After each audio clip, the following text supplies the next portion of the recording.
This is Animal Crossing music for cat lovers only. How the fuck did that even work? Circe book wallpaper.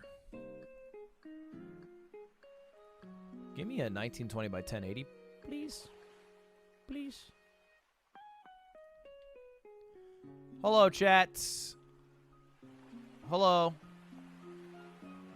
Do you see me?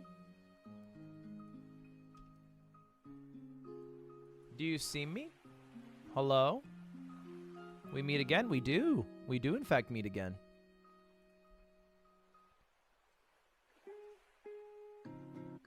All right, I updated the thumbnail. I didn't get to the book. You sons of bitches. No, don't tell me. Didn't finish? I gave you 5 weeks. You had 5 weeks. Dubbin, I was sick.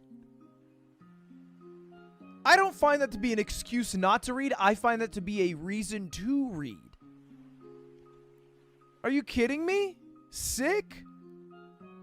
Bro, that's why I had strep. Oh, yeah, so you couldn't talk out loud. What are you, a bard?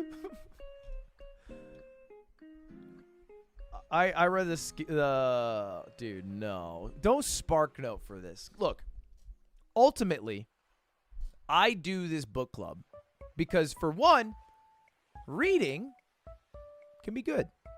It's not outright good. It's not like everything you read is valuable information. However, it's the only way you can get into the mind of a different person, right? By reading their direct thoughts. You can expand. Books can change how you think, how you feel. And I don't read enough. So the goal of the book club is, one, to have some additional content that people might pay $5.99 for so that we can get a little more fucking money around these parts and, you know, give some value to people who are members. But 2, hold me accountable to reading. Because I want to read. My goal is 12 books a year. I don't think that's too many to ask. Now, I'm not going to pretend I'm the busiest person who's currently watching this or in this group of people, in the 5,000 of us. However, I will assure you I am quite a busy man. But I did finish. I did read Circe. Kind of. Kind of. I didn't read it. Okay? Technically I listened to the audiobook. Still counts. All right? Hey, I'm not one of them liberals who say that reading a book only is reading a book if you read the words and audiobooks don't count. I don't. It's cheating. I don't give a shit. Audiobooks are the most convenient way to consume shit for me. I got a nice old ride in Los Angeles. I don't know why I'm holding the wheel so firmly, but I'm on my ride. My thumbs aren't tucked in. I'm 10 and 12. It's a really curvy road. I'm listening to the book.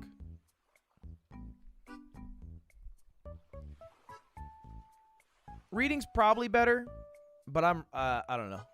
I don't think I have ADHD, but I've never been good at reading. I just read the same lines over and over again, and then I skip lines sometimes. It's really hard. I actually think I'm just kind of bad at it. Anyway, chat, today is a recap of Circe, okay? A novel by Madeline Miller about the Greek goddess, or I guess Titan, Circe, daughter of Helios and Persephone? I forget. That's what it is. Okay? And you know what? You know what I might start doing? Should I be a little devious? This might be, I don't know if it's devious or dickish. New game show. Should I only, because every month we have to do a new vote on what book we read, what anime we watch, etc., etc. Should I do it at the end of the book club? So it's basically only the people who read the book who can participate in it? Ooh, that'd be interesting.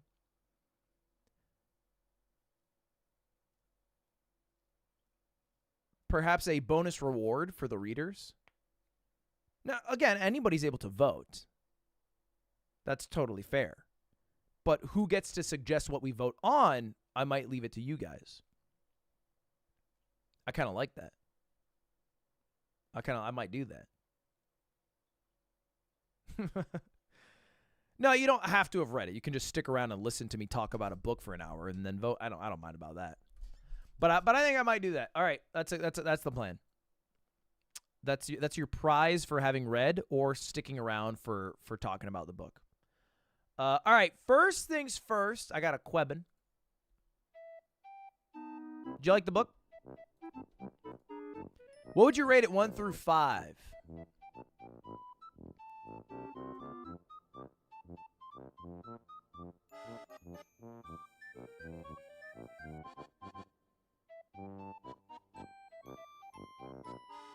Seems some pretty high ratings here. I don't think I've seen anything much lower than a 3.5. I've seen some 4.5 pluses. I did enjoy the book. Now, this is the second novel from Madeline Miller that I read, right? And I believe this is also her second novel in this sort of genre. Not her second novel lifetime. But I believe she has written 3... Actually, I actually read all 3 of hers. She's written 3 books that are retellings of ancient mythologies. One is Song of Achilles. The other one is Circe. And the other one is Galatea. Or Galatea. And she actually has a couple more. She has another one called Heracles' Bow, which is a short story. And then the final one, she announced that she's working on a new novel about Persephone, who I believe, she's the one who married Hades, right? She married Hades, who also happens to be her uncle. That's fun. So anyway, she has this sort of formula that works. Retelling ancient Greek myths through a very modern lens. And oftentimes, like a woman's lens. You could say a feminist lens. I don't know if that's fucking apt to say. I'm not going to pretend I'm a goddamn literature major. Oh, I am. Okay, I'm going to pretend I'm a goddamn literature major. And I like Circe. I would say I liked it a lot. But Circe, as opposed to Song of Achilles, which I don't know if you guys have, or some of you also read Song of Achilles, was much more frustrating. You know, because Song of Achilles is a book about Achilles, the hero, through the perspective of Patroclus, his boy lover, which is just what he was. And they're gay boy lovers together. And it's cute and it's beautiful. And I'm not going to spoil it. But you get to hear about what Achilles does. And Achilles kind of fucks, you know what I mean? Like, he's kind of beast. And so not only are you hearing about the feats of Achilles, you're hearing about the feats of Achilles from the perspective of a guy who is in love with Achilles. And so every time Achilles does some shit, it's like, oh, yeah, he's that guy. Circe, not that girl. Man. I remember talking to Stans about this because while I was reading it, I was like, everything that Circe does was just like an L. And it was frustrating. Her whole, I don't know if you call it childhood. Right? Her whole childhood, though, or I guess her whole time living in her father's quarters, is just L after L after L. There were just 0 W's to be had. And all I wanted was for her to girl boss, you know? But I could sense, specifically, there was a turning point that the girl bossing was coming. Because the most frustrating part was when the first people went to her island of Ayaya. Okay? All right? And I don't want to do too much a recap, but, you know, broad strokes, Circe, daughter of a nymph and a titan, uglier and has a lamer voice compared to all the other gods and titans and whatever, and not as beautiful as the other nymphs. It's kind of like a fuck up. She fucks up her whole childhood, does shit she shouldn't do, accidentally does witchcraft, just figures out how to do witchcraft on accident, and then says, "Hey, Dad, I did witchcraft, and I made someone a god accidentally." Dad's like, "No, you didn't. You're fucking dumb." Burns her alive. And then her brother's like, "Oh, I figured out how to do witchcraft. Dad, I figured out how to do witchcraft." And he's like, "Oh, you did? That's tight."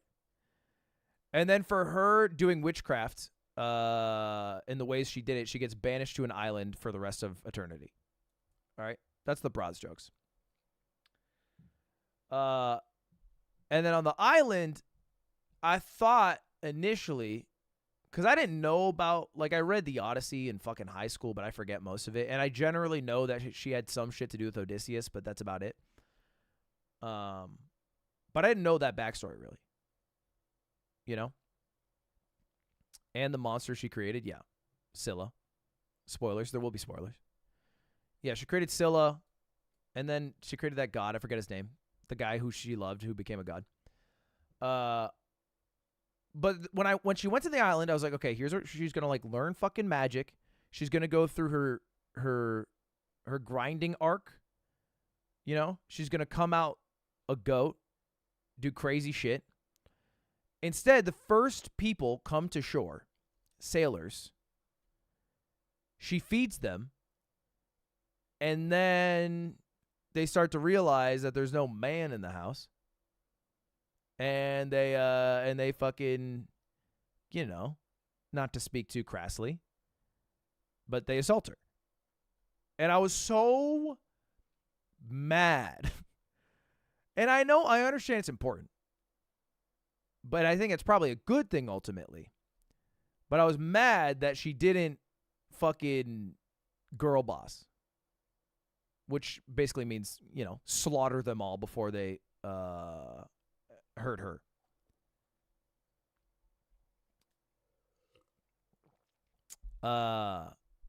Because I just wanted her W. Because she had no W's along the way. Now, what was painfully apparent was how shit being a woman was. Even for a goddess, or I guess an immortal being. I don't know if she's technically considered a goddess. I don't know how that works if you're a daughter of a titan and a nymph. But even for a goddess, it's still so much worse being a woman. And I feel like the most illuminating conversation was the one she had with her older sister. Y'all remember her older sister, the one who was like a huge piece of shit her whole childhood and would bully her? The one who bore the Minotaur? That conversation was dope. Because this whole time, she was painted as this almost cartoonish villain sister, like the stepsisters in Cinderella. And then it's revealed that she is not this way, maybe because of her nature. Maybe that's part of it. But it's because of how she copes with living in this male-dominated, immortal eternity world. Is by bowing down, doing favors, you know, being in the good grace of her brother, presumably by letting him assault her. And then she would be on the in. And then, you know, othering other people who don't do that. That's pretty insane, you know? And the way she controlled the world was by basically making the best of it. By creating powerful men, by being the powerful wife behind the scenes. Which you see a lot. I think it's a common trope. I'm watching Shogun. That shit's happening right now. I don't know if this is kind of a baby Shogun spoiler. But there's like the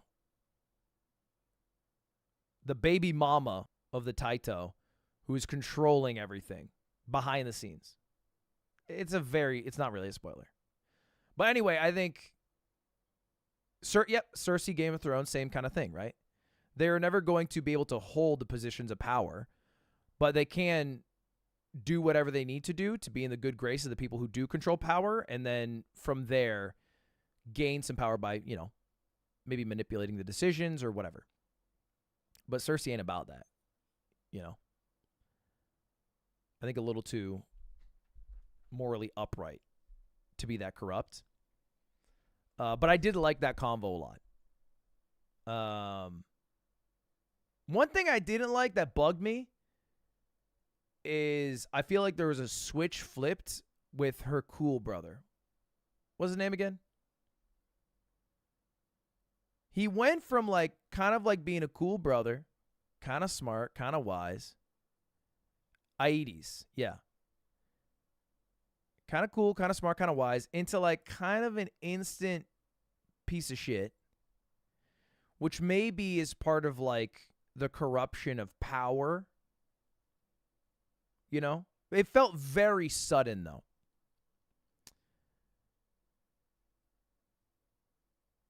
And especially how he treated his, I think it was his daughter who ran off with Jason to the Argonauts, right? Yeah, because it was his daughter, Circe's niece. It felt like we missed all of that. Now, I don't know if anyone else did this. I did this after Song of Achilles. I also did it after Circe. I looked up the myths, right? Just to see, and there's not like a tried and true telling of any of the myths, you know? And this is an amalgamation of many, many myths. Like Jason and the Argonauts is a much older story than the Odyssey, than the Iliad. You know what I mean? And they're told by many different bards throughout time. And so there's many different retellings. There's a couple of things that kind of shock me, though. Right? And again, it's not history per se, but it would still shock me how much it deviated. First point, I think the character switch, I rationalized it in that that's what happens in the myths. Aedes' daughter actually does help Jason. Jason does escape with the help of Aedes' daughter. And then Jason and the townspeople do fucking burn her at the stake. You know, like that all happens. So I guess like Aedes kind of has to fit into these points along the map. And I think maybe Madeline Miller did some extra world building and character building by making Aedes maybe so witty, cool, and like confident in his childhood, right? I think that might have been the faker part. The other thing that shocked me though, was Circe had more than one son.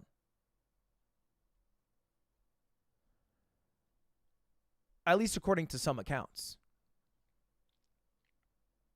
According to some accounts, she had multiple kids with Odysseus,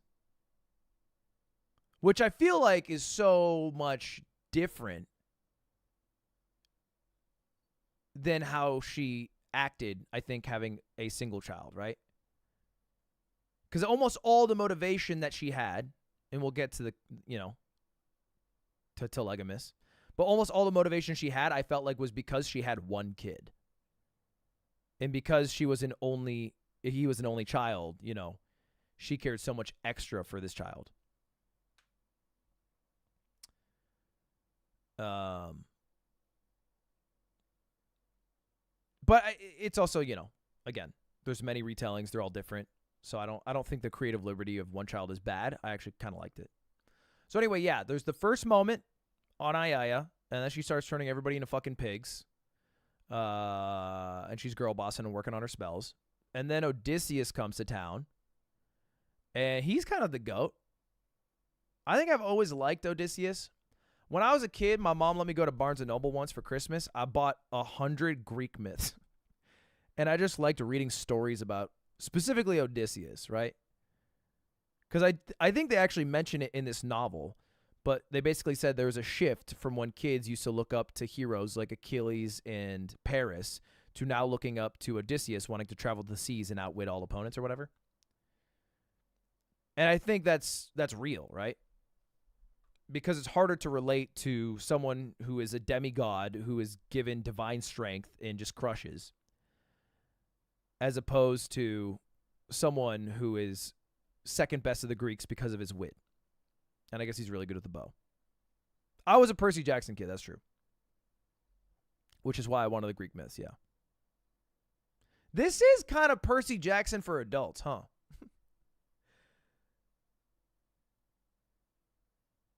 I guess that's literally what this is.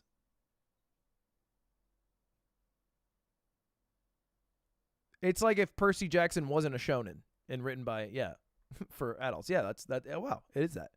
Maybe that's why I fucking like her book so much. It is a much lamer way to describe it. I would feel embarrassed if someone said, "Hey, what book do you read?" And I said I read Percy Jackson for adults. Isn't Percy Jackson Greek mythology for kids? I think the books are for kids, or I guess teens. Young adults is what they call them.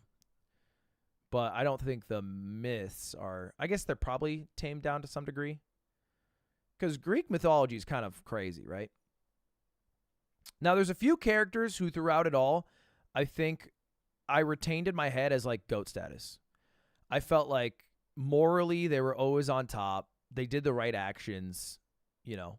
And the people that come to mind are Daedalus, Circe, with one caveat we'll talk about. Even Telechamus, both of them. I was all like, hey, GOAT status all around. Even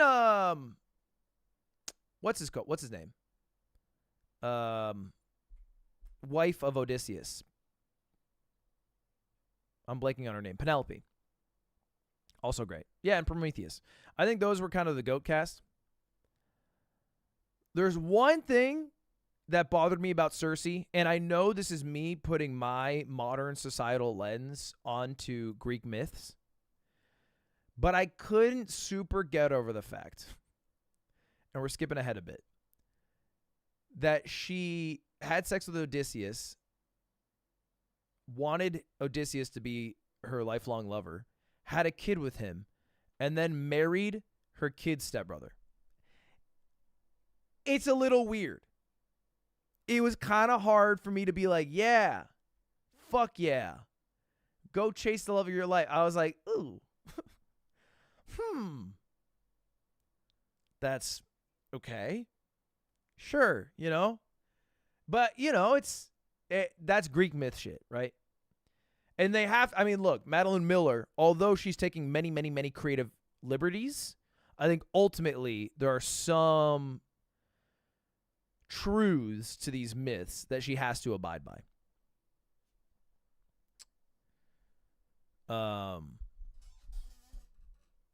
The OG MILF.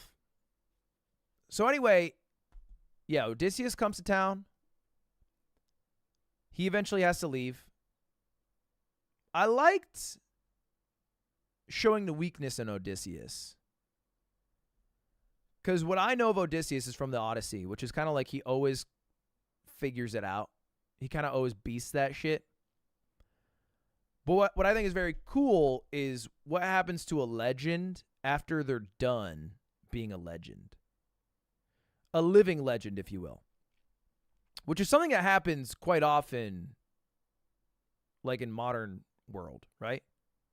Like I'm sure you can think of many modern legends who are still around, who we don't think about. We kind of only think about them in the stories of their legends or in the videos nowadays of their legendary moments. Good examples like Michael Jordan. He's a living legend. Nothing Michael Jordan will do, or almost nothing, you know, most likely nothing Michael Jordan will do in the remainder of his life will outshine what he's already done. And what is that like to deal with, right?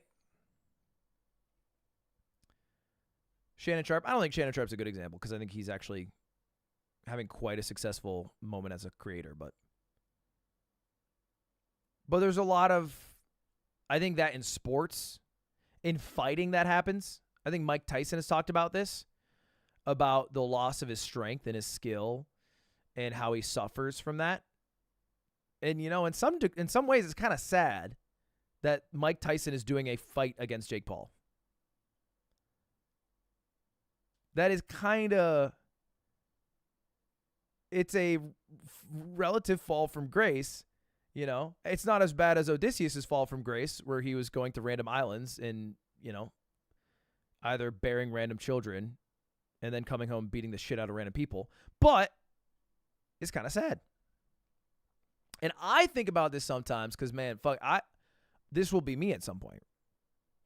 Not to say I've done in, you know, an nth degree of legendary stuff Mike Tyson has done or Michael Jordan has done or Odysseus has done. But, like, my ceiling of what I have done will one day be met. And then, you know, the term that we all like to use, sunset. And, like, how do you deal with that? And I like to think that I'm very Telemachus pilled. I really thought he was the coolest character out of them all. Right? Because Odysseus is basically stuck in the past, wanting to create more legends, wanting to prove himself, not excited to go back to this quiet life with his wife and his kids. Or kid. And he dies, basically trying to achieve more glory. And then after he dies, you know, through like Greek myth shit, which is, I feel like Greek myth shit is always like, you know what it reminds me of? And obviously this is inspired by Greek myths, not the other way around, but That's So Raven. It's like, you know, you do a bunch of shit to stop the thing from happening, then the thing happens, and then the fates giggle, and then it's like, what's the lesson? And it's like, hey, everybody gets a little fucked up. You can't tempt fate, whatever. But the coolest character I thought was after this was Telemachus. Because when Telemachus and Penelope come back with Telegonus to Aiaia to meet Circe, you know, after the heat blows over, and Athena is like, yo, I want to come down to your land. And she offers Telemachus basically divinity and help taking all of Italy over.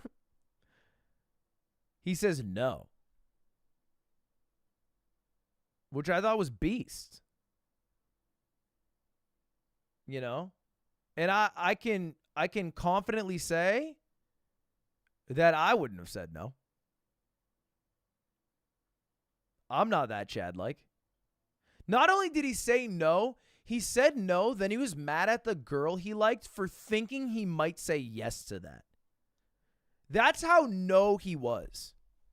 Is that he could have the audacity to be like, why the fuck did you also think I would say yes? I thought you fucking loved me. I would have not said no. Almost nobody would say no.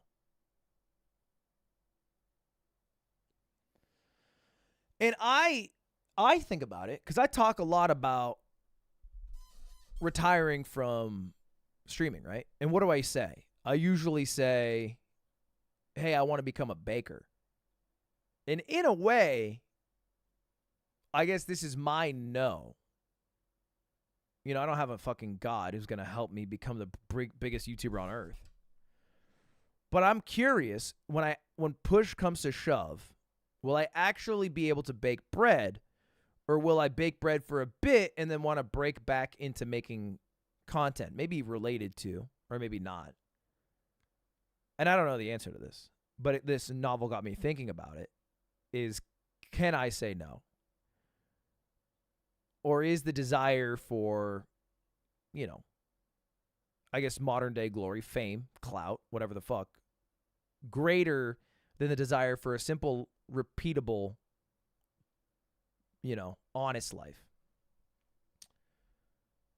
It's tough. And I don't think I'm going to be able to know the answer till I'm there.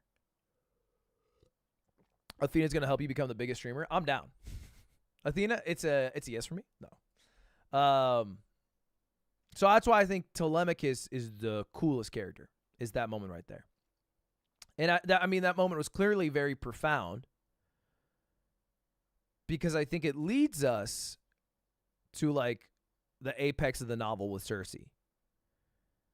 Right? Because I guess the entire novel they kind of hint at this. And again, the whole novel I'm kind of looking for like the dub from Circe. And she's kind of just holding L's. Like the biggest W she had is that she protected her kid until he was about 16. And then he just wanted to leave anyway, which makes sense. Like, I actually am totally on Telegamus' side.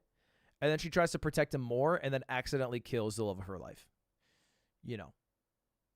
Like, she really didn't have many W's. But I feel like a switch flipped in her head when Telemachus said no. And then Telegamus said yes, because that's all he kind of wanted. And she went to the beach, and then she did that. She stood up to her dad.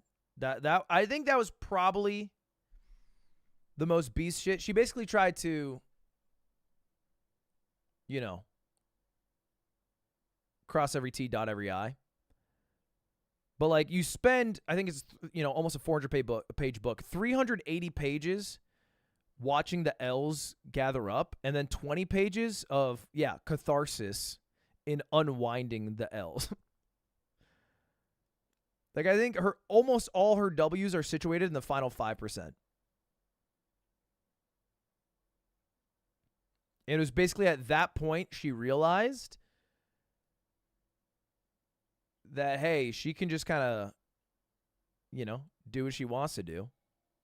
If it doesn't work out, they'll figure it out and they'll do some other shit. But she's got to, you know, she's got to live her life her way. And I think what she found out is her way is not being a goddess, right? Because that's how it ends. Is that her whole life she never had the voice of a goddess. Her powers are unrelated to being a goddess. They're not divine powers. And then she doesn't want anything to do with, like, the eternity of being a god. And that shit made me feel good about being a human, I'll say. You know? I don't know how much of it's, I guess BS isn't the right term, right? But, like, we're having Madeline Miller write the perspective of a goddess who wants to be a human. I'm sure a perspective of all the other gods is like, no, actually, this shit's dope. I'm down for this. But it felt good to see the positives about humanity. And I guess it does tie full circle to Prometheus, right?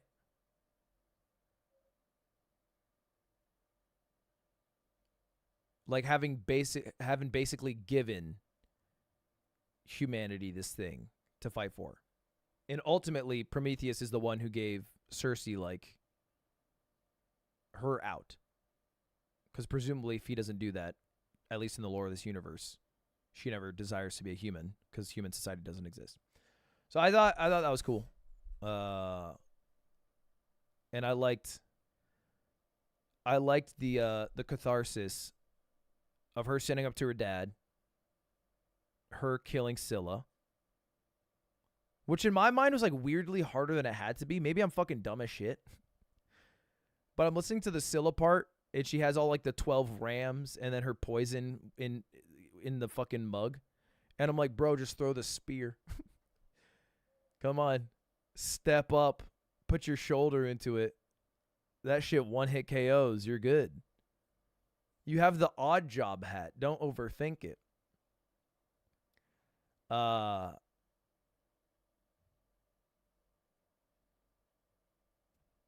part with the squid was dope. Yeah, I will. Actually, that was the part with the squid. I will say it feels like the bigger reward she got from facing Dragon and getting his tail was just the bravery and clout of having done it. Because, like, the tail ultimately didn't do shit for her, right? It killed Odysseus. It kind of set in motion her meeting Telemachus. But, like, they never used it. They never really got a good kill streak going. You know what I mean? UAV was never online. Yeah, her convo with Helios was cool. I don't know how believable, though. I was kind of surprised. Like, he kind of just instantly buckled to blackmail. Hello. Oh, thank you so much. Are you live? No. Oh. Thank you. I appreciate it. She used the poison on Scylla. Was it the poison from that? I thought it was separate witch poison. I think you're actually right, though.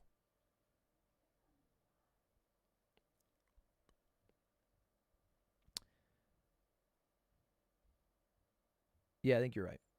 She used it in a potion, though, not directly from the tail, right? Yeah, I think you're right. Yeah, I guess that makes sense then. So then it fulfilled its purpose. Yeah, I don't know. I get that we needed the W of her getting off Ayaya. But I was just kind of surprised that she was able to be like, yeah, Helios, I'm actually just going to blackmail you with all this info. Because it doesn't feel like necessarily hard info to get. Because she felt like, almost least informed of the nymphs and the gods, the goddesses. So it feels like almost anyone could do that. You know what I mean?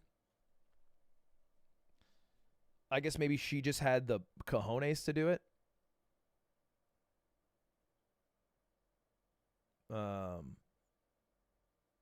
Yeah, maybe it was just a convenient write-up.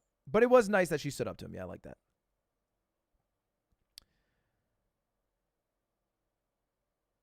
It was just like, I felt like it was almost too perfect of a conversation. And maybe that's just because every other conversation never went like that. But she basically got everything, right? Not only did she get what she wanted from the conversation and successfully blackmailed and surprised him and caught him off guard with her words, but and she also got away unscathed and got like the last word in a couple times. Like the part where she was like, and do me a favor, I'm going to do whatever the fuck I want. And if you don't want your daughters doing certain things, just leave me out of the count. Like that line. I was like, okay. Yeah, she really is getting everything she wants here. What'd you think of Hermes? I feel like what happened with Hermes is there was like a mask off moment. Like he was kind of fun. He was kind of dope. And then he had this mask off moment where, he's just a piece of shit who always wants his own entertainment. And then he kind of became like a nothing character almost in a way. Which is, yeah, maybe just true colors revealing themselves. None of the gods came off very cool. I mean, the only one that I kind of liked was Dragon. And then I guess, Prometheus. I don't know if he's a god. I think he is. But they all kind of suck. Which I think is the point, right? I think the whole point is eternity or eternal divinity, eternal life, kind of makes you this very careless person. Because you see nations rise and fall, and it is a blink in the scope of your life. Similar themes are being written currently in Frieren. I'm not all the way through Frieren, but like it's not too dissimilar that the lifespan of Frieren, being an elf, makes her perspective on things much more muted than humans who live, less than a tenth of her life or whatever. And then this is that on a, insane magnitude higher scale. Right? Because Frieren will die, right? I think. I don't know if it's in the show. I'm not spoiling, but I'm just saying elves don't live forever. And so I guess her coming to grips with the value of humanity makes more sense. But a god doing it is like, an umpteenth degree harder. It's not a spoiler because I'm not saying that happens. I don't know what happens. But I'm saying it's different being an elf versus being a god.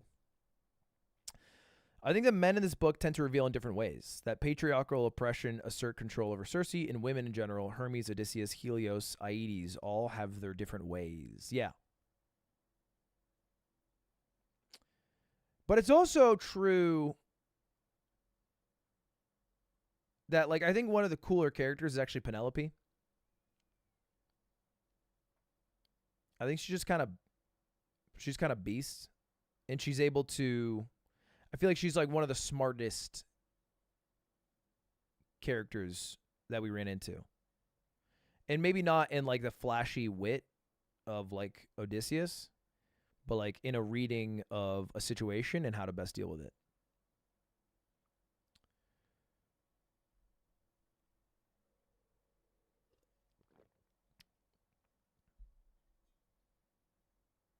I did like that she became the Witch of Ayaya. I'm assuming, I actually didn't look this up. I'm assuming the Penelope bit about her becoming the Witch of Ayaya is some writers,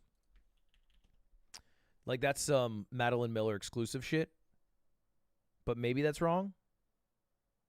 But I doubt if you look at the actual Greek myths, it follows up on Penelope moving to Ayaya. That's definitely a Madeline Miller original. Yeah, I'm looking right here. Because her story, and presumably the story of most women in Greek mythology, kind of end at the story of like their closest associated man partner. Right?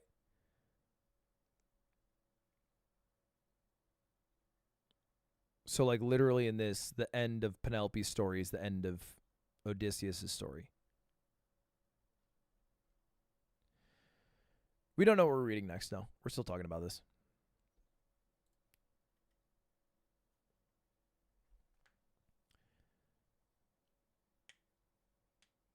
Did it say she gave birth to Pan? You know what I looked up? I looked up Telegonus, right? By the way, Telegonus. It's so dog she named her son Telegonus. Like, that's crazy.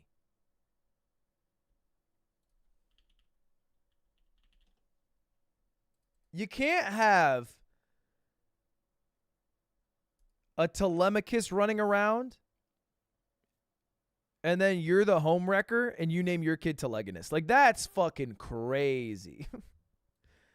She explained it. Her explaining was like, hey, it means like freaking born afar because he's born far away and I never thought you would know. She makes a joke of it. I'm still like, damn, that was dog. It is criminal activity. But I looked up Telegonus, and I believe. Okay, yeah, this is the crazy thing. In actual Greek mythology, I looked this up. Telemachus married Circe, right? And we know about this. Telegonus married Penelope.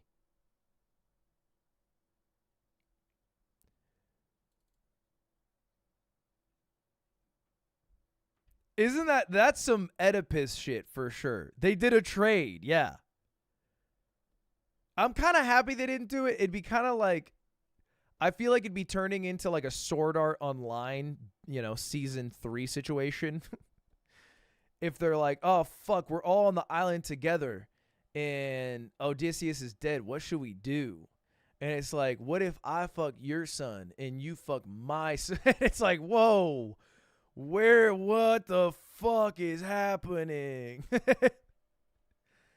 He's 16, you're like 50. It's like, yeah, no, it's chill.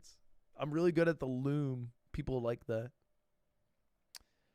And if we're going a layer deeper, Penelope and Telegonus,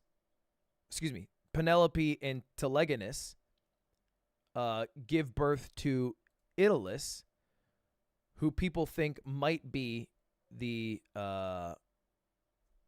origin of the name Italy.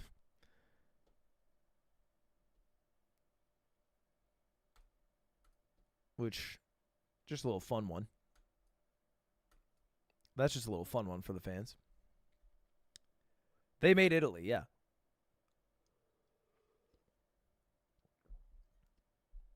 I think it's cool how Telegonus hit his boat. What do you mean? Oh, hid. Oh, like he made the boat and he hid making the boat from, yeah. Yeah, it was cool. I thought it was cool that she was a dog shit mom. Because I was like, she has no business being a good mother. Like, she don't know fucking jack shit. She should not be a natty good mother.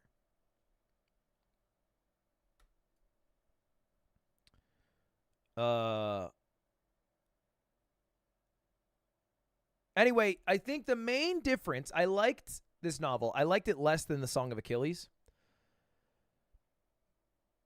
Is without spoiling, obviously. But I think this novel, in the emotional curve, kind of goes like this.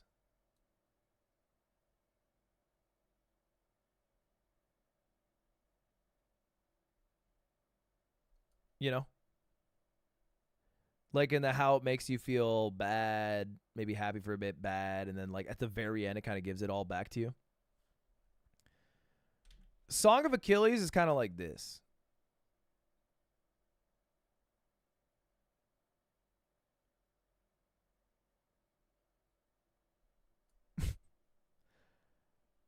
And I feel like that huge difference. I actually cried reading that book. But I don't know if anyone cried reading Circe. It was not a tearjerker to me. Not that that's the mark necessarily of a good novel, is if it makes you cry or not. But I do put some value in like the emotions that a book, like ultimately words written down by a human, are able to pull from you.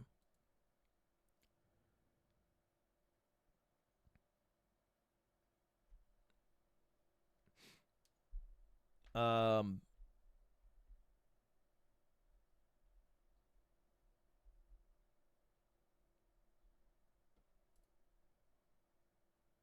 and then I think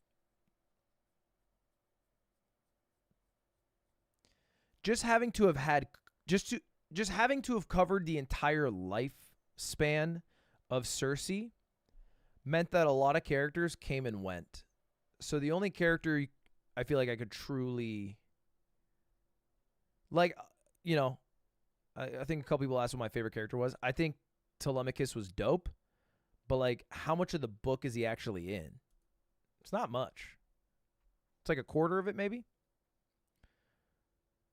Because there's, you know, like Daedalus comes goes, Odysseus comes goes, Aedes comes goes, and I think that's just like part of her life. But I kind of like in Song of Achilles, it's like, hey, you got these two fucking rock hard fellas throughout the whole thing. Or maybe I just like it because it's two fucking dudes and I'm sexist. Who knows? Anyway, any final thoughts, questions on Circe?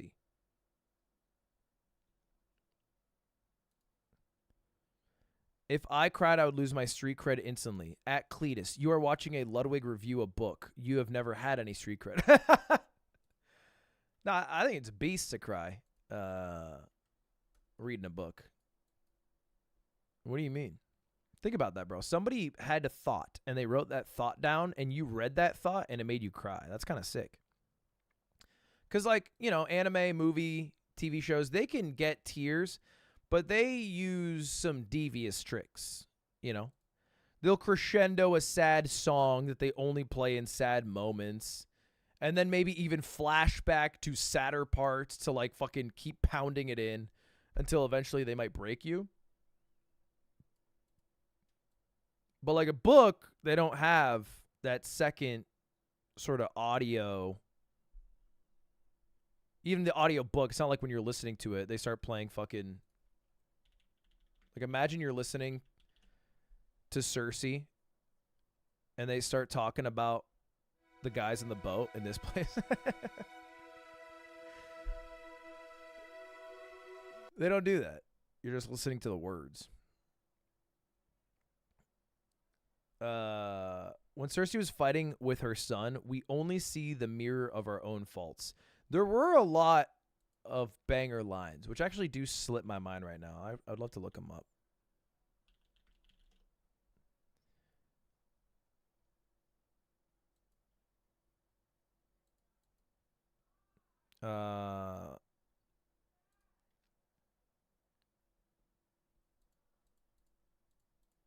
And I actually thought the person who read it did a great job too.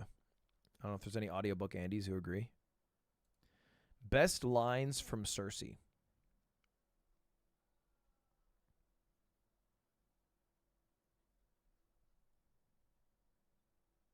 I guess you guys are dropping them.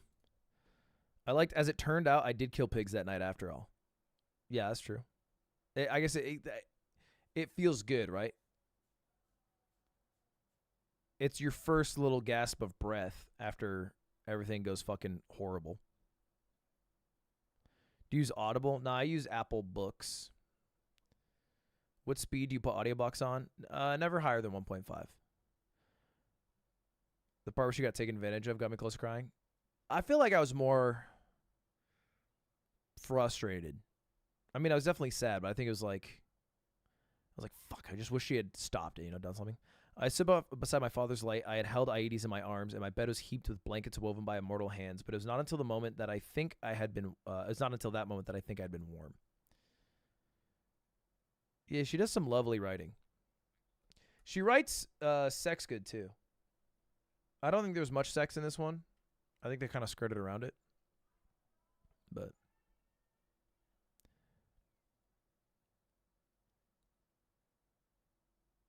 ew, Apple Books. It's convenient. You cannot know how frightened gods are of pain. Yeah, that was an interesting thought. Is like why they would be. He showed me his scars, and in return, he let me pretend that I had none. Yeah, that was a.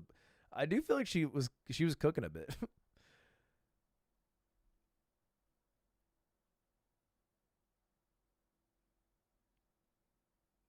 I was super interested in the book, but when I started it out towards the middle, it started to feel the same, so I gave up on it.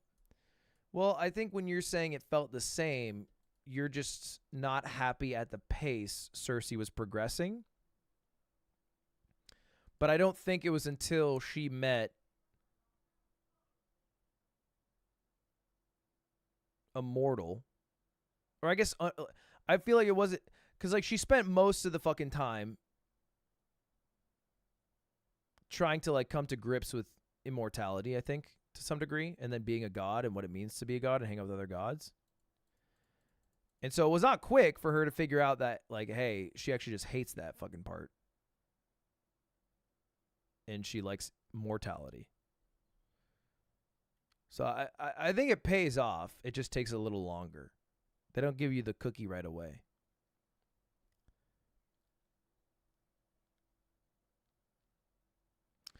At the end, and I get why, right? But like me, I'm gamifying it. But at the end, when she's like with Telemachus and they're riding around, they're going everywhere they want, and she's like, man, I want this to last forever. I'm like, look, I know it failed last time, but make this dude a god. Like, I know the first time it didn't work, but I feel like this time it would,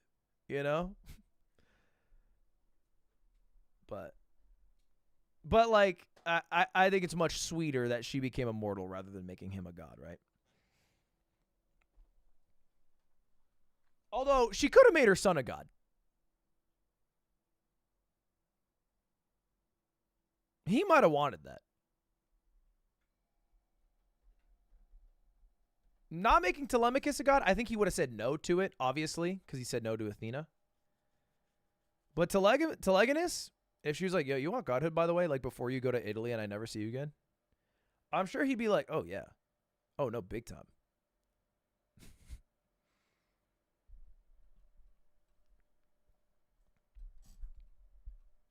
She didn't have the flowers anymore. Oh, the moly. No, she had moly, didn't she?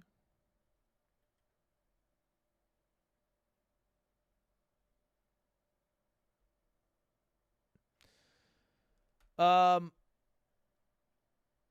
anyway, that was Circe. I actually think I'll probably also read Persephone.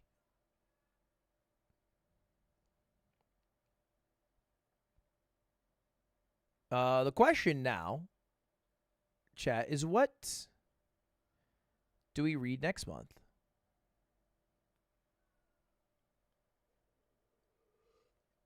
What's the theme? I think the theme should be short. And that's going to be the theme for both novel and anime. And the reason is not because I'm lazy, but I think we have a lot of people who are maybe not readers or struggle to finish books or are intimidated by the idea of starting a book or busy, right? So I think a really short book is a good way to get more people in the club. And then, from there we can go longer. I'm not going to say every month we have to do short. How do you decide short? I would say page count. I wouldn't say a short story. I think it's a bit too short, By the way, if you guys like Circe, I would read, I think it's called Galatea. Maybe it's Galatea. I think it's Galatea. But Galatea is a short story by Madeline Miller.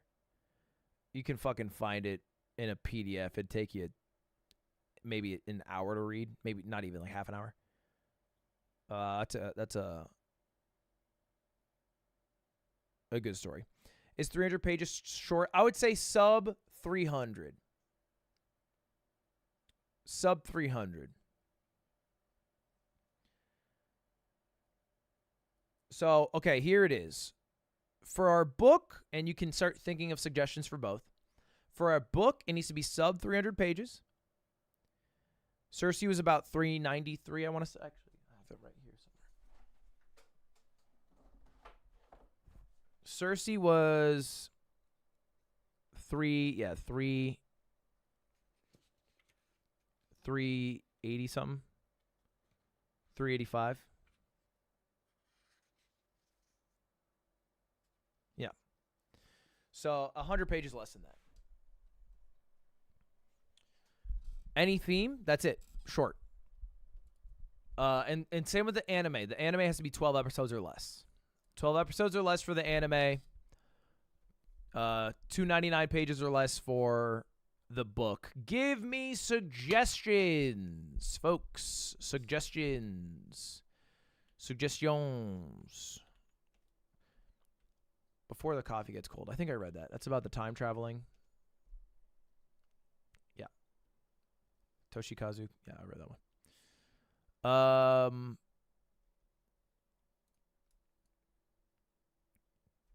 I also want to avoid like fucking high school lit books. Not because they're not good books, but I find that people have an instant distaste in them. The Lottery. Wow, this was published in 1948. It's a short story by Shirley Jackson. It describes a small American community that observes an annual tradition known as the Lottery, which is intended to ensure a good harvest.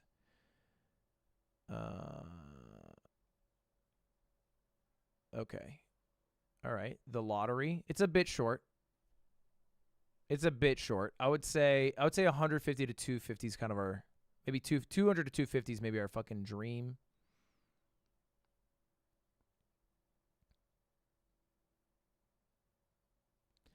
Nettle and Bone. Nettle and Bone by Ursula Vernon. What's our page count? 272. Okay.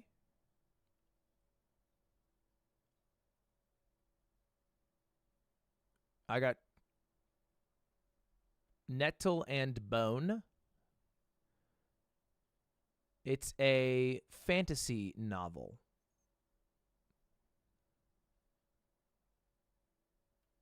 Okay. Fault in Our Stars.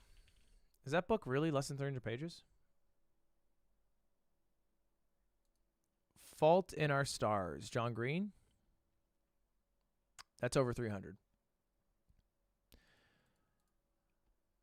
We fell in love the same way you fall asleep, slowly then all at once. Bang.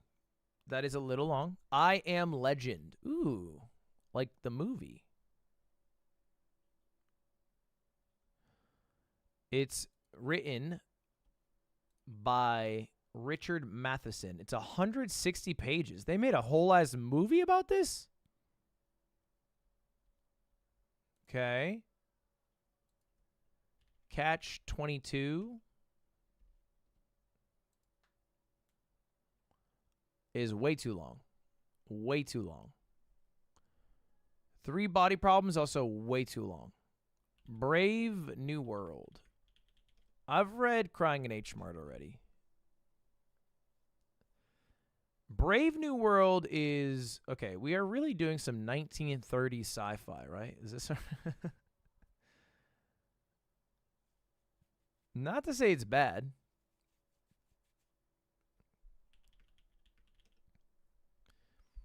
The Bell Jar. The Bell Jar. 244 pages. The only novel written by American writer and poet Sylvia Plath. Originally published under pseudonym. The novel supposedly a semi-autobiographical with the names and places changed. The book is regarded as a roman à clef. Novel with a key. Because the protagonist's descent into madness, mental illness parallels Plath's experiences with what may have been clinical depression or bipolar disease. Plath died by suicide a month after its first UK publication. Holy shit.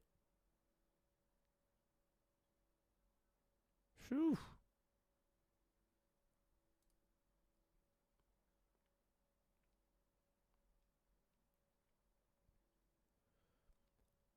The Bell Jar. The Absolutely True Diary of a Part-Time Idiot. I read that one. That's a good one. I Am Not a Serial Killer. I Am Not a Serial Killer by Dan Wells. Originally published by Tor Books. It was a debut novel. It's 288 pages. Follows a diagnosed sociopath who lives above a mortuary. Wait, have I read this?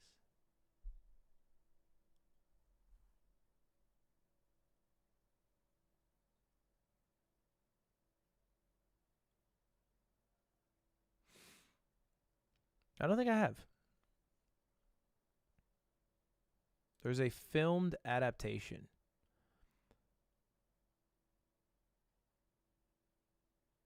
They got damn Christopher Lloyd running it. Legends and Lattes. The fuck is this? It is a high fantasy novel. It's a little long. Just it's 316. It's a little over our limit. Dune. How long's Dune? Dune by Frank Herbert. Dune is 896 pages. Okay.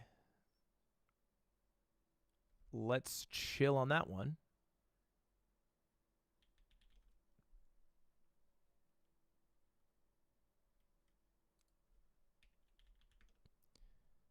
Asimov, The Foundation. I've read The Foundation. It can be a good read.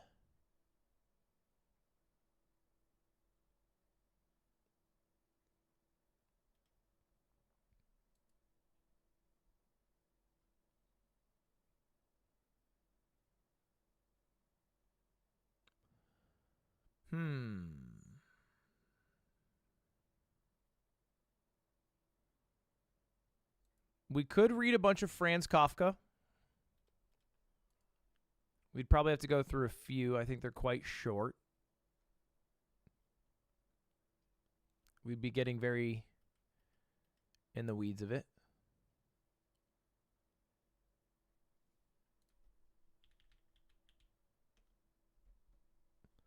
Paradise. I don't know if I'm pronouncing that right. Paradise. Paradise. Is a novel by Mexican author Fernanda Melchor. It was published in Spanish, in English translation. Contents. The setting is a gated community, Paradise, located in the state of Veracruz. The novel is about a teenage duo who do criminal activity together. I'm interested. I like this one. I like this one.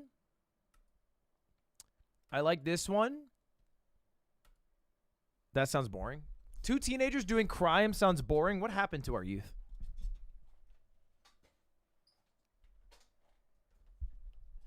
Are you open to nonfiction? We should maybe do a nonfiction month.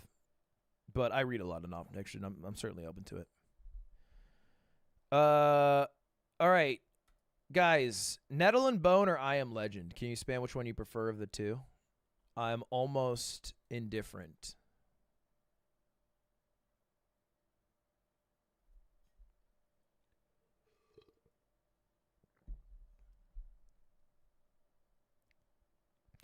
Nettle and Bone is a high fantasy novel. I guess I'm keeping. Actually, should I? Can I do 5 options in a poll? Actually, no. I can only do 4.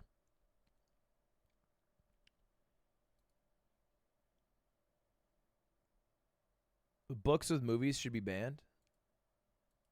I think I disagree.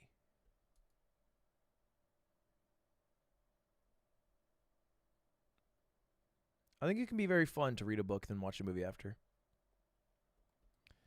I really want to keep Paradise. I want to keep The Bell Jar. I guess I'm amongst these 3 on what should be our final 2. So I guess I'll go through them all. The first book is I Am Not a Serial Killer. It's a horror novel about a sociopathic kid who lives above a mortuary and is obsessed with serial killers, but I think does not ultimately want to be a serial killer. So I guess it feels a bit like, what's that? Dexter. Feels a bit Dexter-esque. I haven't read it. This is just kind of my feeling. The next one is Nettle and Bone. Nettle and Bone it won an award, Hugo Award. It's pretty fucking big. It's a fantasy novel about Mara, the youngest of 3 princesses. Her eldest sister, Damia, marries Prince Vorling, but dies several months later. The middle sister, Kanya, then marries Vorling. Mara is sent to a convent. Kanya's daughter dies. Kanya, who the fuck is Kanya? Oh, Kanya, the middle sister's daughter, dies. At the funeral, she tells Mara that Vorling is abusing her. Mara decides to leave the convent and save her sister. Mara seeks help from a dust wife who gives her 3 seemingly impossible tasks and in exchange for killing Vorling. Okay, so Vorling presumably is maybe part of the death of the older sister, and then the middle sister has to marry him, and she fucking hates it, and then Mara's trying to save her last sister. All right. Okay. Stop? What do you mean stop? I just read part of it. I'm just trying to get a fucking vague idea. Guys, if you think a novel can be spoiled in 3 paragraphs, then I think you're just missing it. I Am Legend is zombie apocalypse. I guess they call them vampires here. Take over Los Angeles. And this is Los Angeles after the apocalyptic war that happened with these vampires. And this is the story of a survivor, Neville, who is trying to figure out why the vampires act the way they do. And then he runs into someone. Ooh. So that's our 3 books. Of those 3, which do you want to add to the list? This is not which one we are going to read.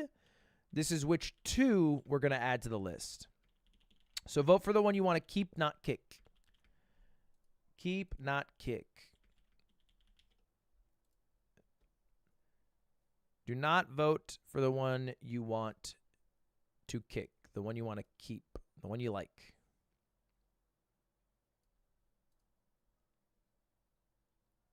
Look how powerful your vote is.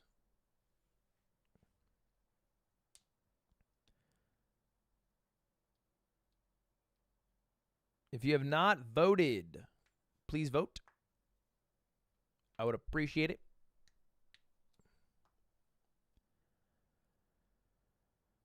You should have done that, though. Well, it's no, because if you vote for the one you don't want, people get confused more than if you vote for the one you do want. I don't see it. It's here. Half of you have voted. If you're not voted, hello, please vote. Please quickly vote. We're going to do a runoff between the last two. I'm assuming we're pretty set here. Hi, Coots. We're pretty set here, I think. I'm Not a Serial Killer wins the first round. You might have to disable Truffle for this vote.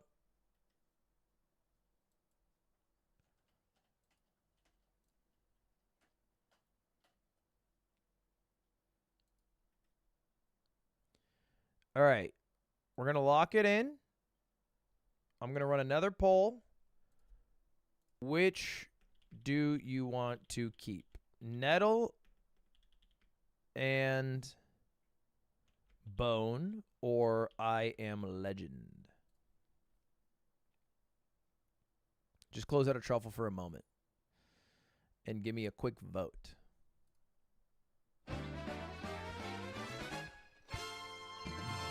Well, that's a close vote.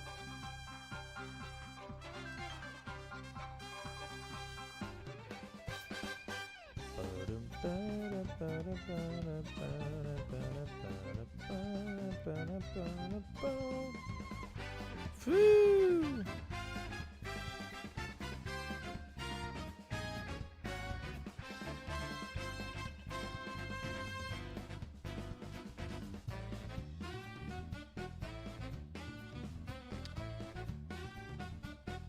Paulo, it's right here. It's written.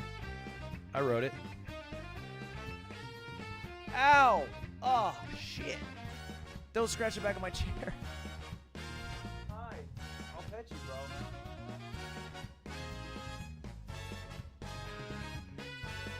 It did win the Hugo Award. It's either a Hugo Award winner or the book they made the damn movie with Will Smith and that Dow.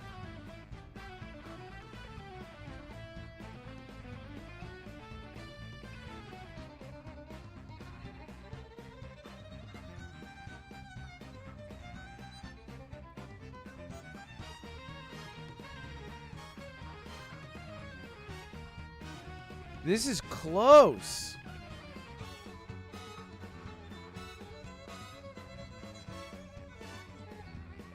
All right, I might just pick. I'm curious, more girlies or guys in the book club? I don't know if there's more girls than guys, but I do think there's more girls in here than in the average stream, like percentage-wise. I wouldn't know. It'd be tough to say.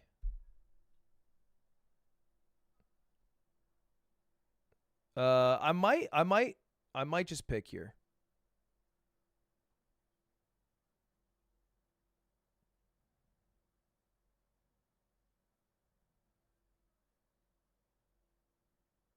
Or flip a coin. Because this is a very tight vote.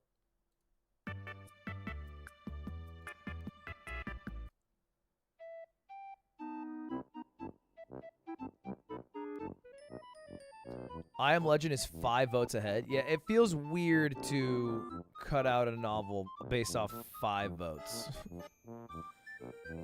That's like a little too narrow for me to feel good about.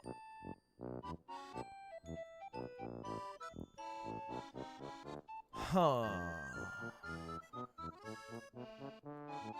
Well, actually, you know what?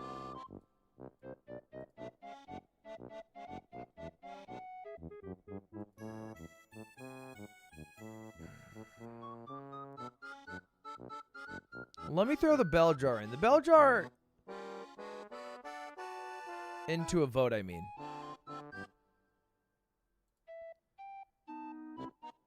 We're going to do the poll in the community tab. This is which objects we're doing, excuse me, which novels we're adding to it. All right. What book do you want to read? I'm going to keep out the serial killer one because it won that poll. All right. The Bell Jar, Paradise, Nettle and Bone, I Am Legend. All right, the question here, of these 4 novels, which do you want to read? Just to get a vibe.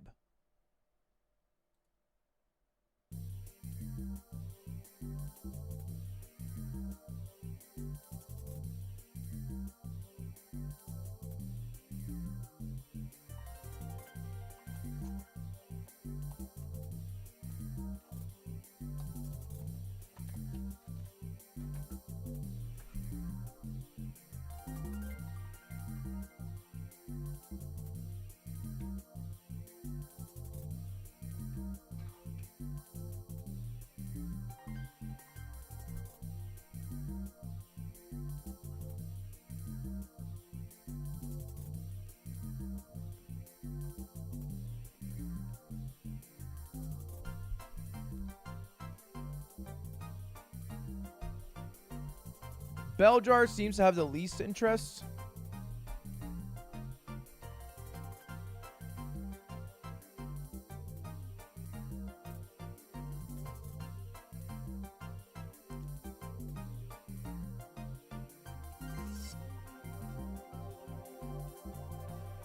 All right, round 2.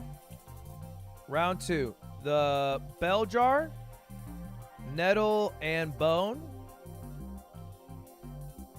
I Am Legend.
All right. There's our final 4. I'm Not a Serial Killer, Paradise, I Am Legend, Nettle, and Bone. Our next task is finding out what anime.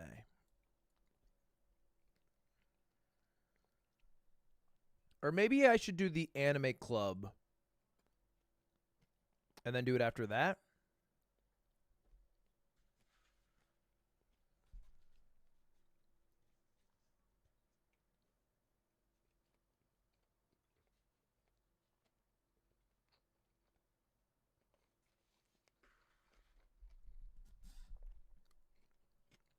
All right. Yeah, I might actually fucking...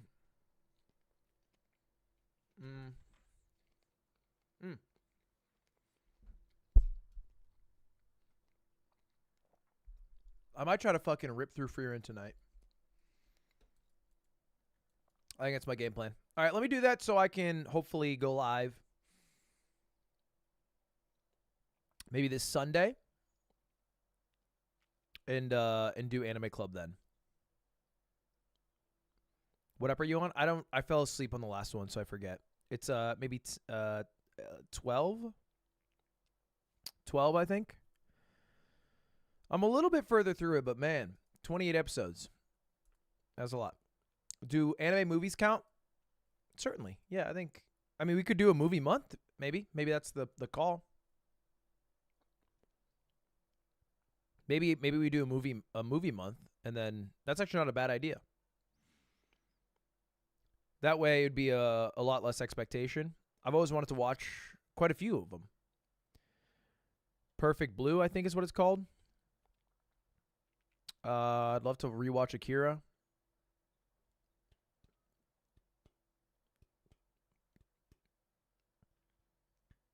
I've never seen Paprika. Maybe just the Jujutsu Kaisen movie too. There's a few. All right.